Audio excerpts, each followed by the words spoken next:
একটা চাবিতে যদি 4টে তালা খোলা হয়, সেই চাবিকে বলেছে মাস্টারকে। সুমায়া ইমু না ইমু এ নাকি বলে ছেলে মেয়ে সমান অধিকার। ছেলেরা যদি 4টে বিয়ে করতে পারে ইসলামের শরিয়া অনুযায়ী, তাহলে একটা মেয়ে কেন পারবে না? বলছি মনি, তুমি 4টে বিয়ে করবা কোন কারণে? একটা চাবিতে যদি 4টে তালা খোলা হয়, সেই চাবিকে বলেছে মাস্টারকে। আর 4টে তালা যদি একটি চাবিতে খোলে, তাকে বলেছে খানকে। এটা কি বুঝতে পারছেন কি বলছি আপু? এটা আপনার বুঝতে হবে। একটা ছেলে 4টে বিয়ে করার পর তার যদি 4 ঘরে 10টা সন্তান হয়, সেই সন্তানের বাপের পরিচয় কিন্তু একজনই হবে, বাপ কিন্তু একজনই হবে।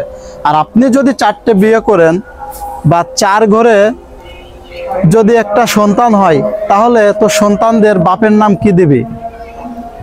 কালু, জালু, মালু, নাকি আনোয়ার, নাকি ওই ঘরের ভিতরে রাখা জানোয়ার? কি নাম দিবি? নাম তো দিতে পারবি না। তার মানে কি, বাচ্চা ধারণ ক্ষমতা কিন্তু একটাই থাকে। তাহলে 4 জনের যদি একটা বাচ্চা হয়, তাহলে ওই একটা বাচ্চার বাপ তো কোনোদিন 4 জন হতে পারে।